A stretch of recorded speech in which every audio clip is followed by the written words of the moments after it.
So, dapat ang kalusugan ni PBBM ay malinaw sa publiko. Tama. Di ba? Karapatan po natin yan. At dahil po yan, dyan nakasalalay ang mga desisyon ng ang Office of the President. Lalo na po na may crisis tayo, kailangan po natin ng Presidenteng 24/7, alive, alert, and aware. Big time oil price hike na inanunsyo kahapon, April 6 at ipinatupad ngayong umaga, April 7, 2026. Magkano? Magkano ang ano? Ayan, pinakabagong ulat. Magkano Grabe. ng diesel?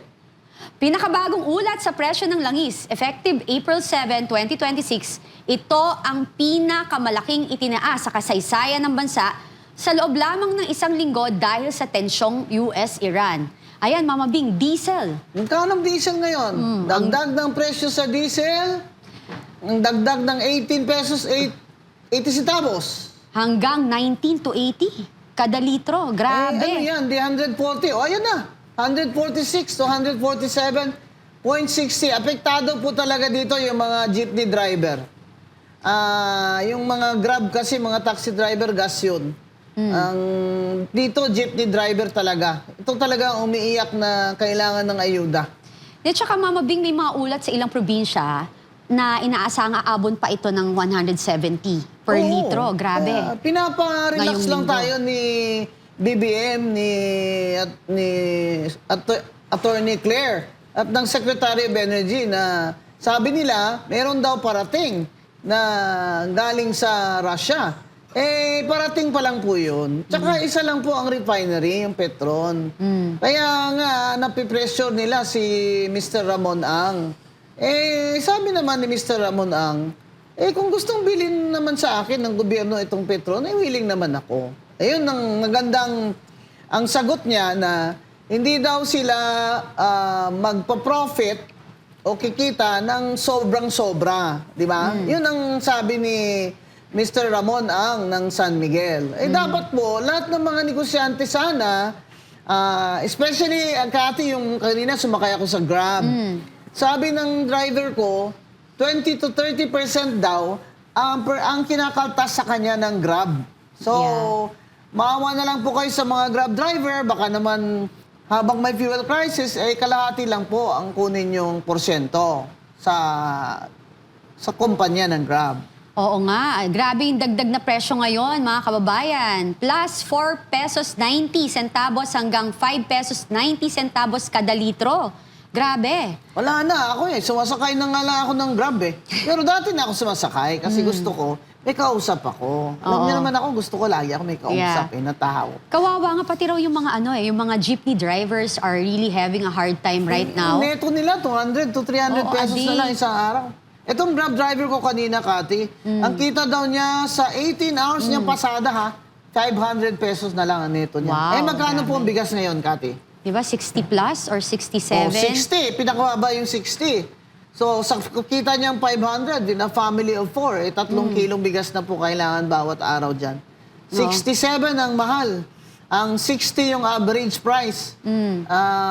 Minimum wage, 600, sabihin na natin. Minimum wage, 600. Ang kita ng tax Grab driver neto, net niya. Kanina sabi niya sa akin, 500. Kaya maghanap na po siya ng ibang trabaho. Grabe. Yan ang problema sa atin ngayon, Mama Bing. Kasi lahat ng presyo ng bilihin, bayad sa kuryente, bayad sa lahat ng bills natin tumataas. Lahat. Pero ang kinikita ng mamamayang Pilipino, hindi umaangat. Oo, lalo na. Diba? To stop the inflation, diba? Ang bilis ng taas ng bilihin. Siyempre, hindi sila papayag na tataas ang sweldo. Diba? Grabe, Kaya no? ang mungkahi ko nga, Kati, sa totoo lang total ninakaw lang din nilang taxes natin, na mungkahi ko. Those earning below 1 million, huwag na pabayarin ng income tax. Ang mungkahi ni Senator Amy Marcos, below 500,000. Yung sa akin, pero hindi po ako senador, ano lang ako. Siyempre, tayo naman ay may sariling opinion at analysis. Below 1 million sana, wag nang kolektahin ng BIR ngayon. Parang tax relief, di ba? Yan ang sinasabi ko. Tsaka hindi na yan kailangan na batas, mag-tax relief na lang kayo dyan. Ibig sabihin na ang BIR ay pwede naman magmungkahi niyan sa ating presidente. Kung may presidente pa, siya na pala presidente. Ewan ko, hindi nga bumati ng Easter Sunday. Ba, Diba? Happy Easter! BBM! Oy, si BBM mga nag-greet sa akin. Hello, sir! Attorney Guanzon po, sir. Musta kayo, sir? Ha? Nag-iiling-iling siya. Hindi daw totoo, napatay na siya. Ay, hindi naman po namin sinabi, napatay na kayo. Ang totoo po, ang tinatanong ng mga tao, President BBM, ay ilabas naman ng inyong Executive Secretary ang inyong state of health dahil nasa konstitusyon yan. May right to information ng mga tao dyan. At saka, kagaya nung kati si Fidel Ramos, si President FBR, nung nagka-routine surgery siya, he was under general anesthesia, nag-report sila to the people. Napasabi siya sa Congress na siya ay mag-undergo ng surgery, that he will be under general anesthesia and therefore temporarily incapacitated. Dahil po sa konstitusyon, mga kababayan, pag ating pong Pangulo ay temporarily incapacitated dahil under anesthesia siya, ang automatic po sa konstitusyon na ang Vice President ang magti-take over automatically ng opisina ng Presidente. Hindi po ang Executive Secretary. Ang Vice President po ang may katungkulan yan. Kaya po natin tinatanong, nasaan si BBM? At ano ang status ng kanyang health? Di ba? Kasi ang payat-payat niya na. Masyado naman kasi itong problema ito, hindi niya yata kaya. Hindi niya yata kaya itong problemang ito. At saka hindi kasi pwede, kombing na palagi na lang na ang magsasalita is yung kanyang spokesperson na ang sasagot lang sa atin palagi is nasa mabuti siyang kalagayan. Bakit hindi tayo labasan ng video? Oo, na diba? real time. Oo, diba? Na humahawak siya ng dyaryo. Oo. Kagaya sa Amerika, di ba? Napakahirap ba nun? Oo. Kailangan may hawak na dyaryo. Tsaka, hindi naman po sa siyempre, we are not wishing ill on the President. Yes. But we want them to follow the Constitution. Nung naaayon sa We want batas. the Malacanang to follow the Constitution. Hindi naman po sa, hindi po yan maganda, mga kababayan, that you're wishing our President ill. And gusto lang natin, pag na-anesthesia siya, take over automatically ang ating Vice President ayon sa Konstitusyon. So, dapat ang kalusugan ni PBBM ay malinaw sa publiko. Tama. Di ba? Karapatan po natin yan. At dahil po yan, dyan nakasalalay ang mga desisyon ng Office of the President, lalo na po na may crisis tayo, kailangan po natin ng Presidenteng 24/7 alive, alert, and aware. Tsaka wala tayong nakikitang mabilis na aksyon sa nangyayaring pagtaas ng presyo ng krudo sa ating bansa. Katulad ngayon, yung bagong presyo, estimated natin, nasa 99 pesos to 112.40. 40 centavos, depende sa branch at kumpanya pa yan. Kaya Diba? dami nang gusto magbenta ng mga diesel nila na truck na karga. Yung trucking pala, laking problema. In fact, somebody called me, sila ng transport Group. association.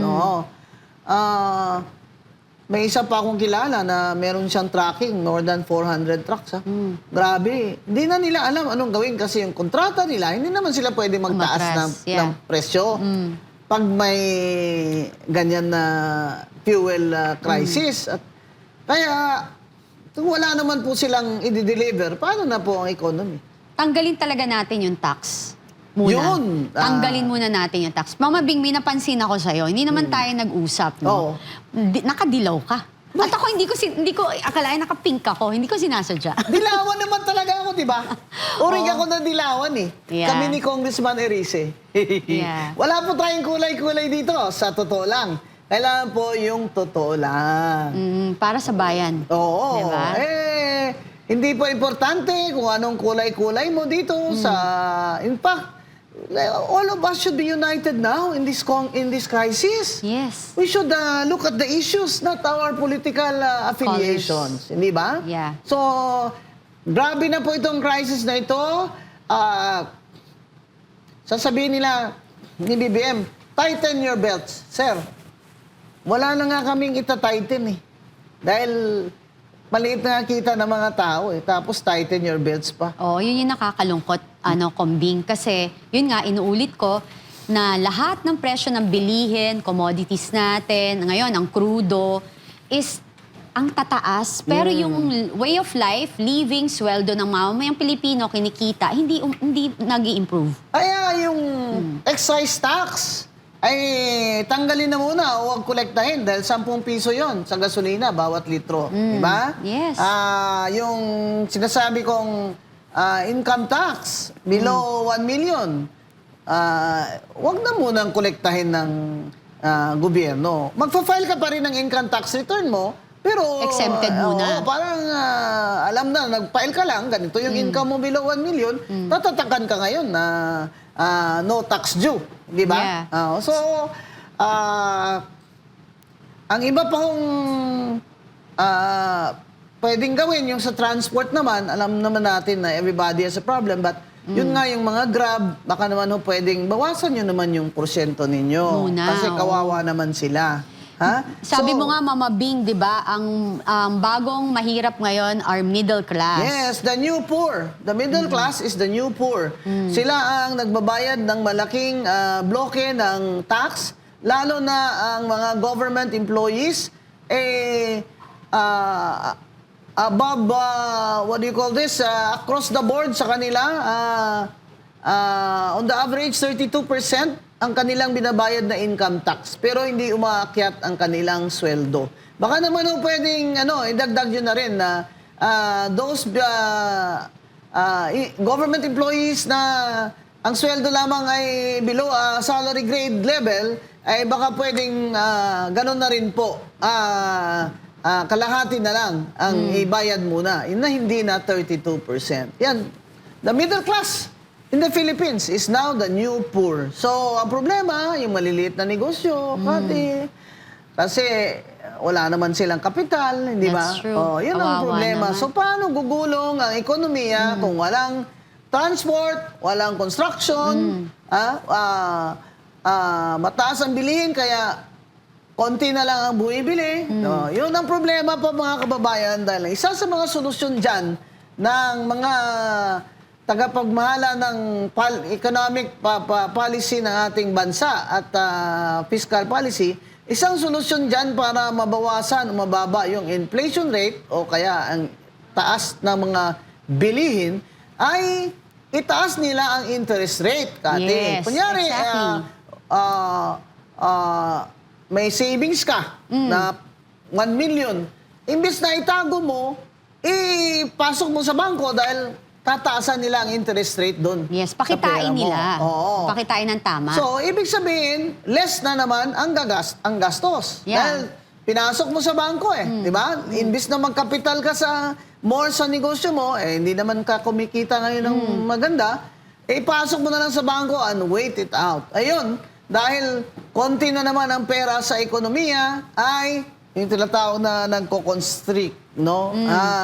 Kaya, ang sunod dyan, of course, this is already given sa lahat ng around the world na nangyayari. Pag tinaas ang interest rate ng bangko para sa iyong pera, bababa ang investment, siyempre, ipapasok mo na lang sa bangko, di ba? Kaysa naman idagdag mo sa kapital mo. Kasi hindi ka kumikita Pero ang resulta naman, recession.